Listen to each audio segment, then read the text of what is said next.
শুভ সকাল আমার প্রিয় বন্ধুরা। আশা করছি তোমরা যে যেখানে আছো সকলে ভালো আছো, সুস্থ আছো। বীরভূম জেলার ছোট্ট একটি গ্রাম থেকে আমি দৈবকী তোমাদের সকলকে জানাই আমার ব্লগ চ্যানেলে অনেক অনেক স্বাগত আর আমার অনেক অনেক ভালোবাসা। এখন বাজে ঘড়ির কাঁটায় সকাল ঠিক 6টা। এইমাত্র ঘুম থেকে উঠলাম আর ঘুম থেকে উঠেই প্রথমে যে কাজটা করি মারুলি দেওয়া সেটাই দেখো দিচ্ছি। আর এখানে আলপনা দেওয়া ছিল দেখলে, সেই আলপনার ওপরে মারুলিটা দিচ্ছি। সেই যে আগের বৃহস্পতিবারে ভাগ্নি আলপনা দিয়েছিল সেই আলপনাটা মোছাই হয়নি, তবে মারুলি দেওয়া হয়েছিল ওই ওপর দিকটায়। তোমরা হয়তো ভাববে যে আলপনাটা মোছোনি, তাহলে কি মারুলি দাওনি?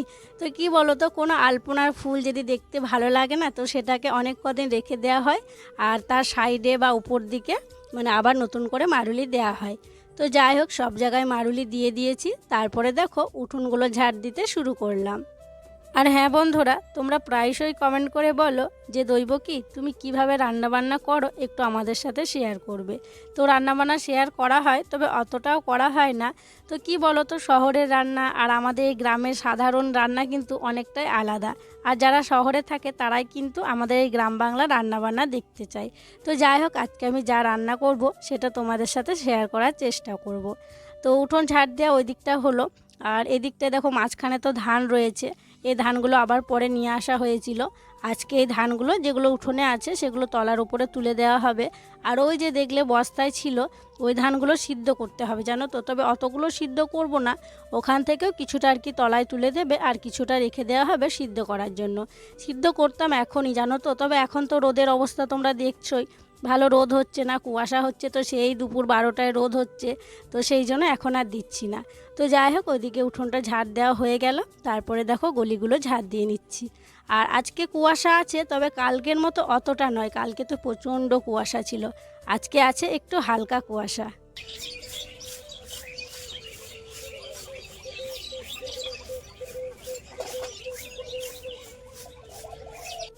উঠোনগুলো ঝাড় দেওয়ার পর বাসনপত্রগুলো ধোয়া মাজা করে নিয়েছি। আর এত ঠান্ডা জল পুকুরের কি বলবো। তো আরও যে কাজগুলো ছিল, যেমন ধরো উনুনে ছাই তোলা, উনুন সার লেপা, গ্যাসের ঘর মোছা, সেই কাজগুলোও করে নিয়েছি। তারপরে একটু ঘুরে ঘুরে ব্রাশ করলাম, দিয়ে দেখো কলপাড়ে চলে এলাম মুখ ধোয়ার জন্য। এই কলের জলটা সকালবেলায় বেশ গরম গরম বের হচ্ছে গো, বেশ ভালো লাগছে। আর দেখবে সকালের জলটা কিন্তু বেশ গরম হয়। তো যাই হোক, দেখো ব্রাশ করার পর আমি কিন্তু কলপাড়ে এসে মুখটা ধুয়ে নিলাম। কি হচ্ছে রে আজকে? গরম গরম বেগনি গরম গরম বেগনি কুমড়ি। কুমড়ি হ্যাঁ, কুমড়োর কুমড়ি কুমড়োর কুমড়ি গরম গরম আজকে দিদি বানাচ্ছে কুমড়োর কুমড়ি মুড়ি খাওয়ার জন্য। এই যে দেখো কয়েকটা হয়েছে। এটা আলু। এটা আলু? হ্যাঁ, অনুসব খাবে না সবাই। ও, কুমড়োর অনুসব খাবে না, তার জন্য কুমড়োর নয়, এটা আলুর হয়েছে, আলুর চপ, মানে গোল করে আলু কেটে। আর এদিকে হচ্ছে কুমড়োর কুমড়ি মুড়ি খাওয়ার জন্য। বেশ ভালোই তো হচ্ছে, ফোলা ফোলা। আর কয়েকদিন থেকে বাবা বলছিল যে কুমড়ো খাওয়ার জন্য, কুমড়ো কুমড়ি করার জন্য। বাবা তোরা ছিলিস না তখনই বলছিল। হুম, আমরা ওরা আসুক, একদম করবো। তাই তো। আর দুজনে করবো না, অনুসব খাবে না।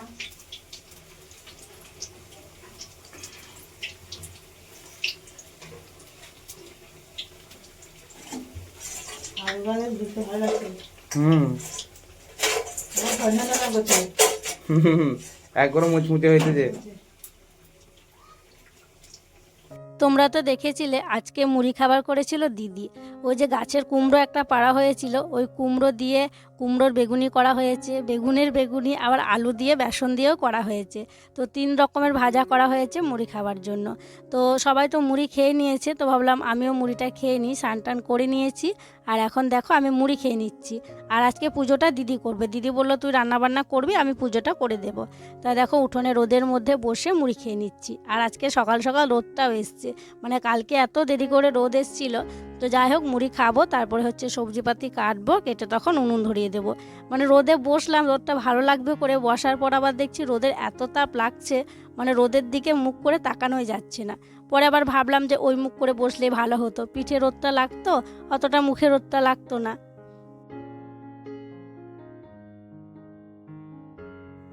সবজিপাতি কাটতে বসে পড়লাম। আর প্রথমে দেখো কেটে নিচ্ছি বেগুন।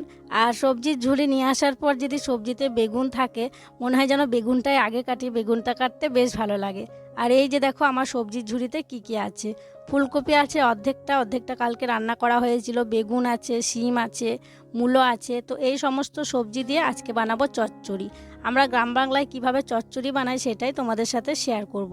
অনেকেই তো অনেক রকমভাবে বানায়, তো আমি কিভাবে বানাই সেটা আজকে তোমাদেরকে দেখাবো। আর এই যে মানে ডাঁটাগুলো দেখছো অনেকেই কিন্তু খায় না, গরুকে দিয়ে দেয়। তবে আজকে আমরা গরুকে যে জিনিস দিয়ে দেয় মানুষে সেই জিনিস দিয়ে রান্না করে খাবো। চচ্চড়ি রান্না করার জন্য কড়াইয়ে প্রথমে দিয়ে দিয়েছি সর্ষের তেল। তেলটা গরম হওয়ার পর কেটে রাখা সবজিগুলো দিয়ে দিচ্ছি, তবে আগে ভালো করে ধুয়ে নিয়েছি। আর এখানে ছিল হচ্ছে ফুলকপির ডাঁটা, মূলো, গাজর, বেগুন, আলু, শিম সব কিছু দিয়ে হচ্ছে আজকে চচ্চড়ি বানাবো। একটু ফুলকপিও দিয়েছি, তবে বেশি নয়, একটু সামান্য আর কি দিয়েছি। তারপর দেখো ভালোভাবে নাড়াচাড়া করে নিচ্ছি। একটু নাড়াচাড়া করার পর তখন দিয়ে দেবো হলুদ আর লবণ। তো নাড়াচাড়া করার পর এখন দেখো হলুদ লবণ দিয়ে দিয়েছি। হলুদ লবণ দিয়েও একটু ভাজা ভাজা করে নেব, তারপরে সামান্য একটু জল দিয়ে একটু সিদ্ধ করে নেব। আর আমি কিন্তু চচ্চড়িটা এভাবেই বানাই, আর আমার কিন্তু মানে সবাই বলে বাড়িতে যে খেতে খুব ভালো হয়। তো চলো একটু জল দিয়ে ঢাকা দিয়ে দিই। ওদিকে জল দিয়ে একটু ঢাকা দিয়ে দিলাম। আর এদিকে দেখো মশলা হিসেবে দেব একটু সর্ষে গুঁড়ো। সর্ষেটা ভেজাইনি, শুকনো গুঁড়ো করে নিচ্ছি। এই সর্ষে গুঁড়ো দিলে কিন্তু চচ্চড়ির টেস্টটা মনে হয় দ্বিগুণ বেড়ে গেছে। মানে জল দিয়ে বাটার থেকে এই গুঁড়োটাই কিন্তু খেতে ভালো লাগে। তাই দেখো শিলপাটাতে সর্ষেটা এখন গুঁড়ো করে নিচ্ছি। সবজিগুলো ভাজার পর খুব সুন্দর সিদ্ধ হয়ে গেছিলো, নামিয়ে নিয়েছি। ওদিকে সর্ষে গুঁড়ো করা হয়ে গেছে। তারপরে কড়াইয়ে তেল দিয়ে দিলাম, আর দিলাম 5 ফোড়ন, আর দেখো কাঁচা লঙ্কা আর তেজপাতা ফোড়নে দিয়েছি। তারপরে একটু নাড়াচাড়া করলাম। এখন দিয়ে দিচ্ছি সর্ষে গুঁড়ো। তো যেটুকু সর্ষে গুঁড়ো করলাম সবটাই দিয়ে দেবো। সামান্য একটু নাড়াচাড়া করব তারপর দেওয়ার পর। আর বেশি নাড়াচাড়া করলে তিতো তিতো হয়ে যায় জানো তো, তাই বেশি পোড়া পোড়া করবো না। সামান্য একটু নাড়াচাড়া করার পর ওই যে মানে সিদ্ধ করে রাখা সবজিগুলো দিয়ে দিচ্ছি। এই যে দেখো সবজিগুলো কি সুন্দর সিদ্ধ হয়ে গেছে। এবার কিন্তু ভালোভাবে নাড়াচাড়া করে নেব। আর একটু গোটা গোটা লাগছে দেখতে, তবে খুন্তির সাহায্যে একটু মানে নরম করে নেব, তাহলে খেতেও ভালো লাগবে আর দেখতেও ভালো লাগবে। তো তারপরে সামান্য একটু চিনি দিয়ে চচ্চড়িটা নামিয়ে নেব। তো এভাবে তোমরা একবার চচ্চড়ি বানিয়ে দেখো, দেখবে সত্যি খুব ভালো লাগবে। বিশেষ করে এই শীতের দিনে এই ফুলকপির ডাঁটা দিয়ে এই সবজি দিয়ে তরকারিটা খেতে বেশি ভালো লাগে। আমরা আবার কি করি জানো তো, চচ্চড়ি ভালো লাগে বলে মানে বেশি বেশি করে নিই, তারপরের দিনও খাই। মানে চচ্চড়ি জিনিসটা পরের দিনেও কিন্তু খুব ভালো লাগে। তো যাই হোক চচ্চড়ি তো নামিয়ে নিয়েছি। তারপরে এদিকে হচ্ছে ওই একটা নিরামিষ টক রান্না করব। ওই বেগুন, তারপরে একটু মূলো, কচু, আলু, বড়ি দিয়ে, তাই বড়িটা দেখো ভেজে নিচ্ছি। তো এদিকে কড়াইয়ে বড়িটা ভাজছি, ওদিকে ভাতটা দেখে নিলাম, ভাতটাও প্রায় হয়ে এসছে, ভাতটাও নামিয়ে নিতে হবে। আর আজকে তো নিরামিষ টক রান্না করব, সেই জন্য একটু সর্ষে বাটা দেব। আর অন্যান্য দিন পেঁয়াজ লঙ্কা বাটা দিই, আজকে তো পেঁয়াজ দেওয়া হবে না, তাই শিলে দেখো সর্ষেগুলো ধুয়ে আমি রেখে দিচ্ছি। লঙ্কার সাথে একটু বাটা করে নেব, দিয়ে পেটে নেব। আর এদিকে রুদ্রসোনা এলো দেখো, ও মানে আমাকে জিজ্ঞাসা করলো প্রথমে, মা তুমি ভিডিও চালিয়েছো আমি যাব? তো আমি বললাম তুমি এসো, তোমার আসতে ইচ্ছা করছে। তো এলো দেখো, দিয়ে খেলা করছে, চুলগুলো নিয়ে টানাটানি করছে। তো যাই হোক বড়িটা ভেজে নিই, তারপরে হচ্ছে ভাতটা নামিয়ে নেব। ভাত হয়ে গিয়েছে, ভাতটা নামিয়ে নিলাম। আর একটা জিনিস তোমরা লক্ষ্য করেছো, ওই যে দেখো আজকে ভাতের হাঁড়িতে কিন্তু মাটি দিয়েছি। কি বলো তো, মাটি না দিয়ে দুদিন মেজে দেখলাম বেশ একটু দেরি হচ্ছিল, তবে মাটি দিলে যে আমার তাড়াতাড়ি উঠে যায় অতটা সহজে উঠছিল না। তাই ভাবলাম আজকে একবার মাটি দিয়েই দেখি, তাই আজকে মাটি দিয়েছি। আর তোমাদেরকে তো আগেও বলেছি এই হাঁড়িটার সঙ্গে এই বালতিটায় ফ্যান ঝরাতে খুব সমস্যা হচ্ছে। দেখো মানে ঢুকতেই চাইছে না, আর ওপর দিয়ে না ফ্যান পড়ে যাচ্ছে। মানে খুব সাবধানে কিন্তু আমাকে ফ্যানটা ঝরাতে হচ্ছে। তবে এই হাঁড়ির মাপে একটা গামলা নিতে হবে বুঝলে, তো গামলাতে মানে ফ্যানটা ঝরাতে একটু ভালো হবে। তো যাই হোক ভাতটা নামিয়ে ওইদিকে দেখো কড়াইটা বসিয়ে দিয়েছি। আর কড়াইয়ে এখন বেগুন ভাজছি। ওই যে বললাম না টক করব নিরামিষ, ওই টকে একটু বেগুনও দেবো। ওই চচ্চড়ির জন্য কেটেছিলাম, দিয়ে আবার পরে একটু ওখান থেকে তুলে নিয়েছিলাম, মানে রান্না করার আগে তুলে নিয়েছিলাম টকে দেওয়ার জন্য।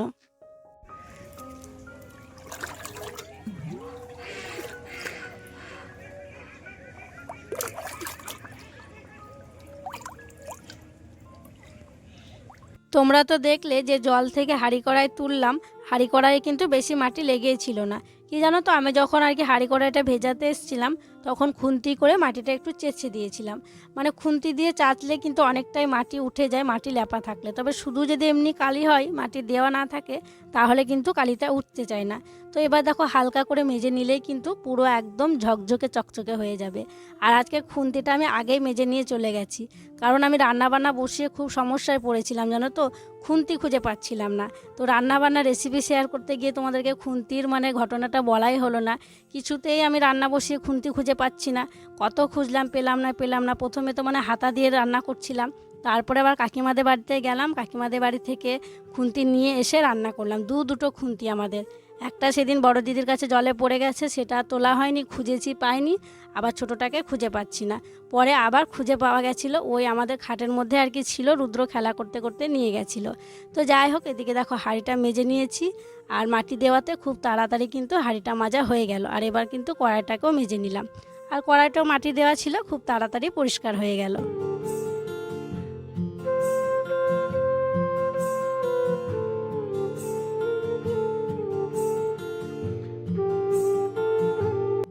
খাওয়া দাওয়া করতে বসে পড়লাম রোদের মধ্যে উঠোনে। আর কালকে তো আমরা টি টেবিলে খেতে বসেছিলাম 3 জন। তো রমা কাকিমা কমেন্ট করে বলেছো যে তোরা 2 জনের জায়গায় 3 জন বসেছিস, একটু তো অসুবিধা হবেই। সত্যি গো কাকিমা, অসুবিধা হয়েছিল, তবে ওই যে একটা শখ টেবিলে খাওয়ার, তো সেই জন্যই খেয়েছিলাম। আর তুমি এটাও বলেছো যে চিন্তা করিস না, আস্তে আস্তে সব হবে, ডাইনিং টেবিলও হবে। সত্যি গো, তোমার কমেন্টটা পড়ে আমার খুব ভালো লেগেছে। আর শুধু তুমি বলে নয়, আরও অনেকেই আছে, অনেক সুন্দর সুন্দর কমেন্ট করে, অনেক ভালোবাসা দেয়। তাই তোমাদের সকলকে আমার অসংখ্য ধন্যবাদ গো। তো যাই হোক, খাওয়া দাওয়া করে কিন্তু বাসনপত্র ধোয়ার পর রুদ্রসোনাকে ঘুম পাড়িয়ে দিয়েছি। তারপরে দেখো যে বোতলগুলো ছিল সেই বোতলগুলো নিয়ে চলে এলাম কলপাড়ে। আর এখন কিন্তু দেখলাম যে জল পড়ছে, অন্যান্য দিন কিন্তু এত তাড়াতাড়ি জল দেয় না। তো ভাবলাম জল যখন চলছে, পরে আবার কারেন্ট থাকবে না কি, যাই বোতলগুলো ভরে নিয়ে আসি। তাই এই যে বোতল কটা নিয়ে চলে এসেছি, আর বোতলের সাথে ওই যে ছোটো বালতিটাও নিয়ে চলে এসেছি। তো বোতলগুলো জল ভরে নেব, আর হচ্ছে বালতিটাতেও জল ভরে নেব। আর হ্যাঁ, তোমরা অনেকেই রোজ প্রায়ই কমেন্ট আসছে যে তোমাদের ঘরের কলে কি জল দেয় না এখনও? তো দিচ্ছে না গো, মানে সেই যে 2-3 দিন দিয়েছিল, তারপর থেকে দেখছি মানে ওই কলে জল দিচ্ছেই না। তো কাকার কাছে শুনছি নাকি কাকা ফোন করেছিল যে জল দেওয়ার জন্য, তো বলেছে 2-3 দিনের মধ্যে আর কি জল দিয়ে দেবে। দেখি এখন 2-3 দিনের মধ্যে দিচ্ছে নাকি ওই বসিয়েই গেল, জল পাবো না, কিছুই বুঝতে পারছি না। তো যাই হোক, চলো বোতলগুলো জল ভরে নিই, আর বালতিটাতেও জল ভরে নিই। তারপরে হচ্ছে একটু তেল মাখতে হবে, মানে বুঝতে পারছো, সারা দিন এত কাজ করছি, হাওয়া বাতাসে একদম হাত পাগুলো চচ্চর করছে। একটু ভালো করে হাত মুখ ধোবো, ধুয়ে একটু তেল জল মেখে নেব। রুদ্রকে পড়াতে বসিয়েছিলাম, ঢাকু মুকু নিয়ে একটুখানি পড়লো। আর যখন পড়াতে বসছি, মানে বসাবো ওকে বলছি, তখন কি বলছি জানো, আমার তো এই বইয়ের পরীক্ষা হয়ে গেছে, পরের ক্লাসে তো আমার আর এই বই লাগবে না, এই বই নয়, নতুন বই দেবে আমাকে, এই বই আর পড়বো না আমি, এই বইয়ের সব পরীক্ষা হয়ে গেছে, তাই বলছে। তো আমি বললাম দেখো, শুধু বইয়ের পড়া পড়লে তো হবে না, আরও অনেক কিছু তোমাকে জানতে হবে, শিখতে হবে, কত কিছু তোমার শেখার বাকি আছে। তো বইয়ের বাইরে আর কি যেগুলো শেখানোর, বাচ্চাদেরকে তো কত কিছু শেখাতে হয় বলো তো। তো সেগুলোই শেখাচ্ছিলাম। একদম লেপের তলে ঢুকে কি বলবো, এত পরিমাণে ঠান্ডা, বাইরে থাকাই যাচ্ছে না। মানে এমনিও যদি বসে থাকছি পাগুলো যেন কেমন করছে, একটু যদি ঢাকা না নিচ্ছি। তো এই বিছানাতে একটু ওকে পড়ালাম, একটুখানি পড়লো, পড়ে ওর বাবা একটু কাকাদের বাড়িতে ওকে দিতে গেল। তোমরা তো জানোই, ও মানে পড়াশোনার পর একবার কাকাদের বাড়ি যাবে, ওর যতই ঠান্ডা হোক যাই হোক একবার ওদের বাড়ি যাবে। তো ওদের বাড়ি গেল। তো তারপরে আমি দেখো এই যে ব্যাগপত্র বের করেছি, কারণ কালকে হচ্ছে রুদ্রদের স্কুলে যেতে হবে, কালকে রুদ্রকে ভর্তি করাতে যাব। আর হ্যাঁ, তোমরা হয়তো ভাববে যে রেজাল্ট দেখালে না, রেজাল্টের ব্যাপারে কিছু বললে না, আবার ভর্তি করতে যাবে। তো মানে গতকালকে ওদের রেজাল্ট দেওয়া হয়েছে, তো কারোর যাওয়া হয়নি, ওর বাবা মানে একটু কাজে ব্যস্ত ছিল বলে যায়নি, আর আমারও যাওয়া হয়নি। আর কালকে তো মানে প্রচণ্ড ঠান্ডা কুয়াশা ছিল, তো সেই জন্য কারোরই আর কি যাওয়া হয়নি। আর কি বলতো, মানে রেজাল্ট তো এরকম মানে তেমন হবে না আমরা বুঝতেই পারছি, কারণ ও তো একবার পরীক্ষা দিতে পারেনি, হাতের জন্য, হাত ভেঙে গেছিলো, অপারেশন হয়েছিল তখন। মানে সবার রেজাল্ট দেখবো, মানে ভর্তি কিন্তু রুদ্র রেজাল্টটা কিন্তু মানে একটা পরীক্ষা পুরোটাই ফাঁকা থাকবে, মানে ওই পরীক্ষা সেকেন্ড টার্ম যেটা পরীক্ষা হয়েছিল ওই একটা পরীক্ষা দিয়েছিল, বাকি 4টে পরীক্ষা ও দিতেই পারেনি। তো সেই জন্য আর কি গেলই না। ওর বাবা বললো যে একদম যেদিনকে ভর্তি করাতে যাবে সেই দিনকে রেজাল্ট দেখবে, রেজাল্ট দেখে ভর্তি করাবে। তো ভাবছি কালকে যাব, কালকে গিয়ে রেজাল্টটা নেব, দিয়ে হচ্ছে ভর্তিটা ওকে করিয়ে দেবো। আর কি বলতো, বেশি দেরি করলে না মানে বই পাওয়া যাবে না। তোমরা তো আগের বার দেখেছিলে যে অনেক দেরিতে ওকে ভর্তি করা হয়েছিল, দিয়ে বই পাইনি, মানে অনেক দিন ক্লাস হয়ে গেছিল, স্কুলে বই আসছিল না, দিয়ে বই পাচ্ছিলাম না, অনেক পরে বই পেয়েছিলাম। তাই আমি ওর বাবাকে বললাম ভর্তি যখন করাতেই হবে তাহলে তাড়াতাড়ি যাই, তাহলে বইটাও পাওয়া যাবে। আর বইটা পেলে এখন থেকে ও কিন্তু পড়াগুলো করতেও পারবে, মানে আগেই পড়াগুলো ও রেডি হয়ে থাকবে, তাই না? তো সেই জন্য ঠিক করলাম যে কালকে রুদ্রকে ভর্তি করাতে যাব। তো তাই ওর মানে ডকুমেন্টসগুলো নিয়ে নিচ্ছি। এটা হচ্ছে জন্ম সার্টিফিকেট, আর এটা হচ্ছে গাড়ির যে ভাড়া, ভ্যান ভাড়ার, এটা ভ্যান ভাড়ার কার্ড, আর এটা হচ্ছে ফ্রি বুক। তো এগুলো সব নিয়ে যেতে হবে। আর ফ্রি বুককে বলছে নাকি সব বেতন পরিশোধ থাকতে হবে, তবে কিন্তু রেজাল্ট দেবে আর ভর্তি করাবে। তো সেই জন্য ফ্রি বুকটা নিয়ে যেতেই হবে। তো যাই হোক, চলো বন্ধুরা, আজকের ভিডিওটা অনেকটাই বড় হয়ে যাচ্ছে, তাহলে এখানে আজকের মতো বিদায় নিচ্ছি গো। তোমরা সকলে ভালো থেকো, সুস্থ থেকো। আর যারা নতুন বন্ধু হয়ে আমার এই ভিডিওটি দেখছো তাদের কাছে একটি অনুরোধ করব, আমার চ্যানেলটিকে সাবস্ক্রাইব করে আমার পাশে থেকো। আর যারা পুরনো বন্ধু হয়ে আমার পাশে আছো তাদেরকে আমার অসংখ্য অসংখ্য ধন্যবাদ আর অনেক অনেক ভালোবাসা। দেখা হবে আবার পরবর্তী ব্লগে।